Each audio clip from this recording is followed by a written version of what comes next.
Greetings, YouTubians, and welcome back to Wayne's Sharp World, where today we are tackling the budget knives to come from Kizer for the month of December.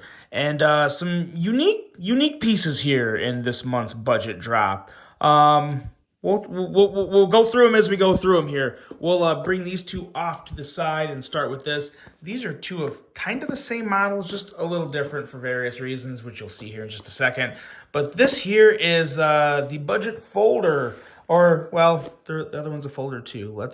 Things will explain themselves as we go through this video. This is a little different than previous months, but let's take a look and see what we have here. This is the Kaiser Aegis.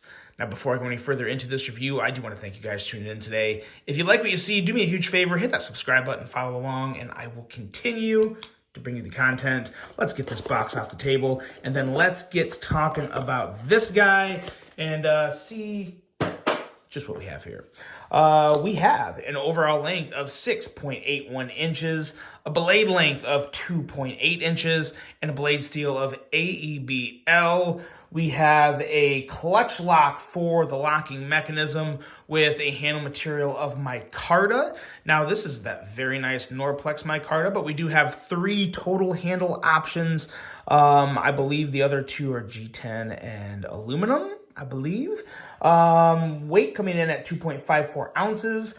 And the prices are going to range. So while there's only 3 different handle material options, there's actually 7 versions of this Aegis total. The prices range anywhere from as low as $40 up to $80. This here is right smack dab in the middle at $60.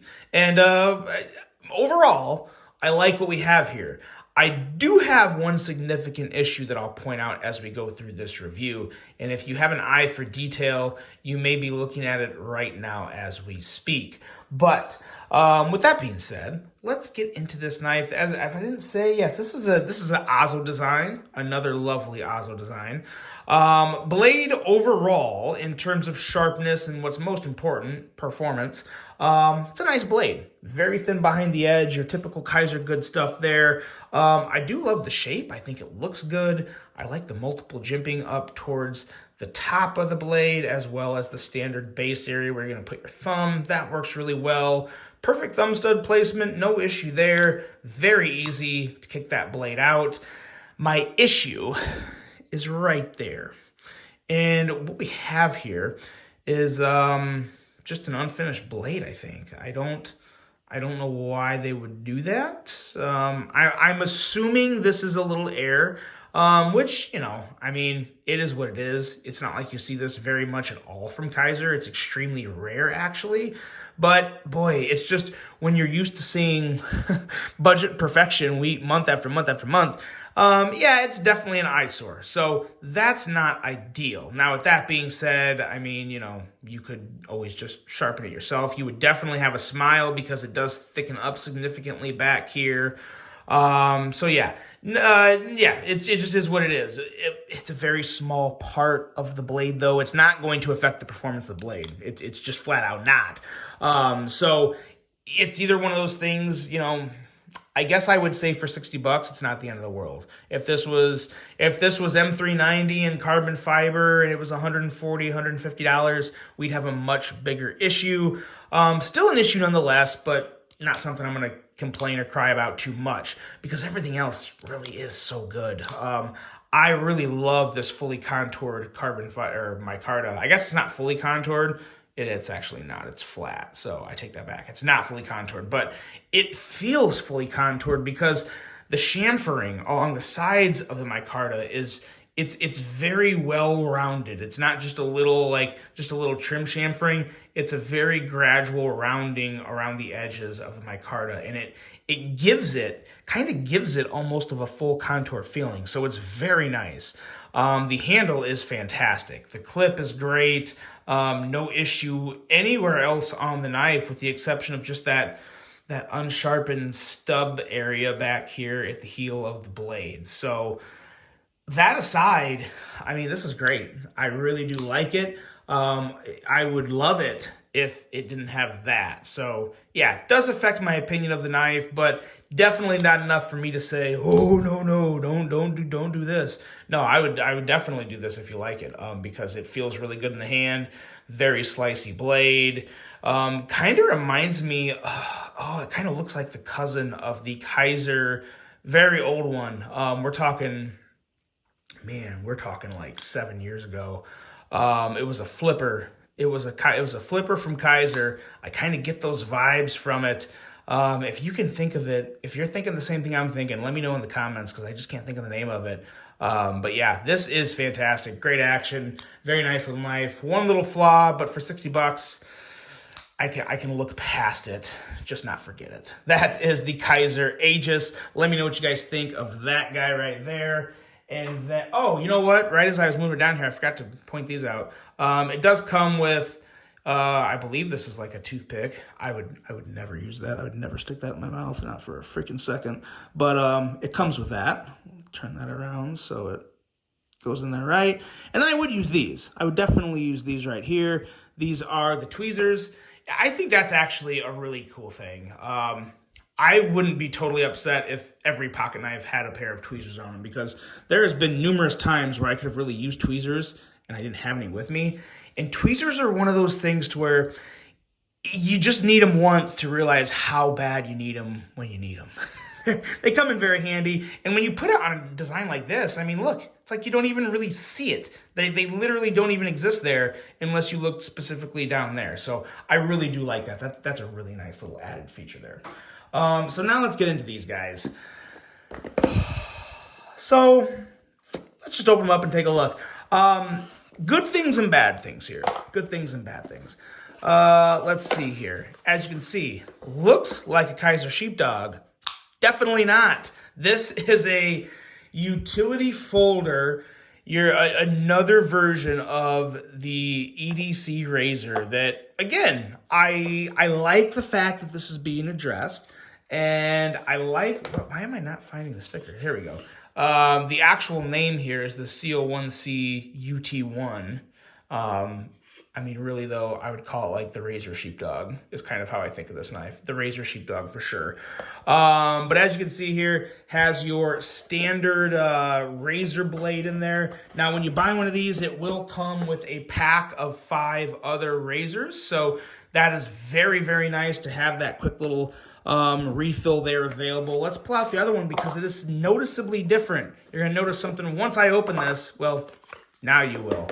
Let's close it. Let's take a look. Let's get through these boxes. Boxes are swarming today. They're all over the place. Okay, boxes are done. So now, what do you see here? There is clearly a difference, and that is because we have a quick release here and a non-quick release screw version on the left. Now, I'm going to surprise some people here, and I'm going to tell you right now, I would prefer this version right here. But I don't love either one of these versions. Here's why. So if this version worked as well as I was hoping it would, I was going to fall in love with this. But this is just not that easy to use, to be completely honest. You know what? Before you get into that, let's take a look at all the specs, the real quick specs here. The specs speak for both of these. We have an overall length of 6.86 inches, blade length of 2.76 inches. The blade steel for these is 5CR15 MOV, which doesn't really matter at all. It's just typical razor blade steel. Top liner lock for the locking mechanism. That's actually really fun. That does make for some very, very good action and a very nice price. The prices do actually range, but not by much. $42 to $44 for these guys. So very affordable, very palatable from a pricing standpoint. And now back to this quick release feature here. To really put this into perspective, I'm going to bring out the CJRB Boxer here because I was really ranting and raving about this for just how easy this quick release. These work the exact same way, by the way. So if you've seen my video on the Boxer, that's exactly how this works. And it's very simple. You simply put your finger here, you push down on the green button, the blade comes out, and then you push back in on the green button, and it locks in. Once you hear that click, it's locked in. And it's locked in, guys. It's not going anywhere. Totally good to use. It's that easy on the Boxer. With this version here, I really thought it would be, and it's the same thing. As you push this here, you're gonna see, that goes in. So you gotta stick your finger here, push down on the red, push enough to release the blade, and the blade comes out pretty easily. The trick is getting it back in, and I don't know what I'm doing wrong. It's more difficult to where I struggle with this. So to be totally honest, that's the quickest I've done this.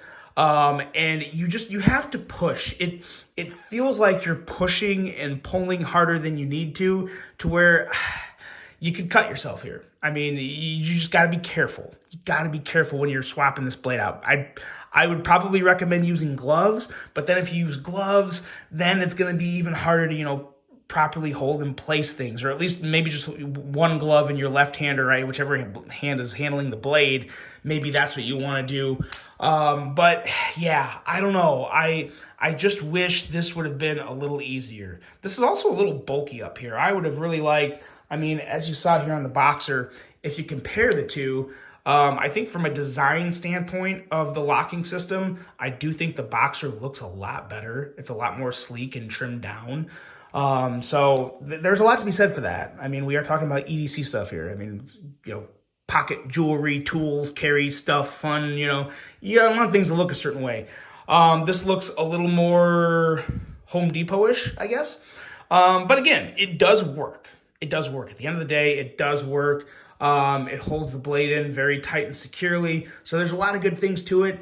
It's just it's a little more work. It's a little more work to get that blade in and out, and you just got to be careful doing it. Really emphasize the whole being careful aspect with this knife. So be careful. And now this version here,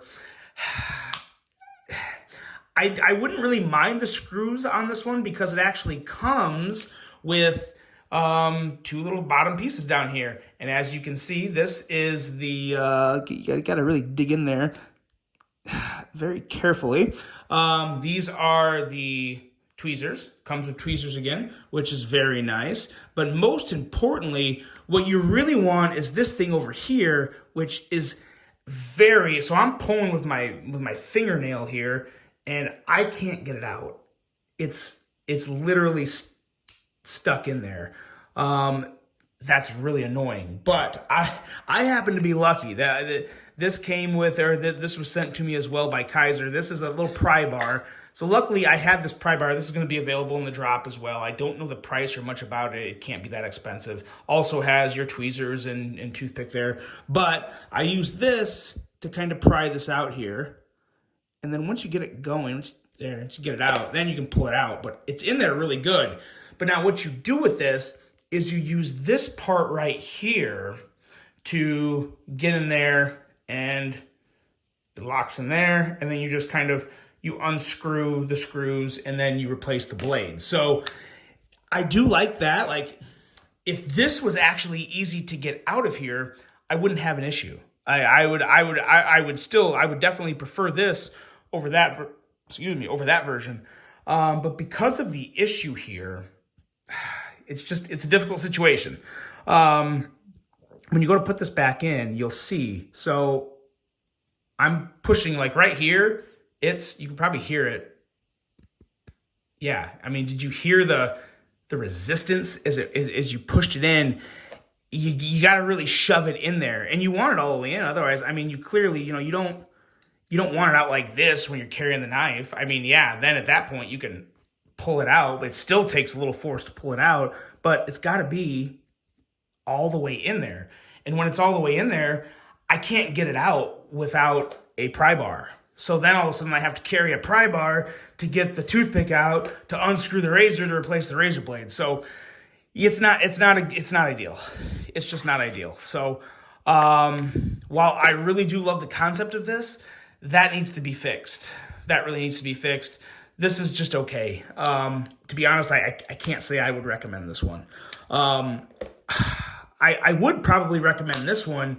Just, be careful. Be careful, because when you're pushing in and pulling and you have a very, very sharp razor there on the edge, you could cut yourself. So yeah, at the end of the day, to be honest, I hate to say it, but just to be fully transparent, to be totally honest with you guys, the CGRB Boxer is the way to go still in terms of the folded, the EDC razor folding knife.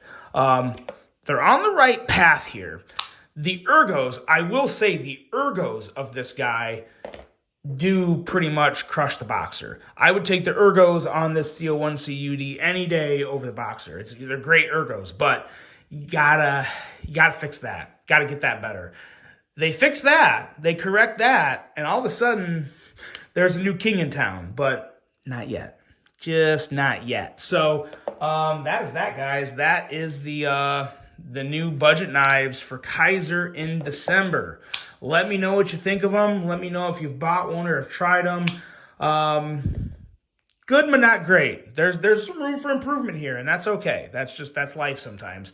Let me know what you guys think of this one. I really hope you enjoyed this video. Hope you have a great rest of your day. And until the next one, I'm out.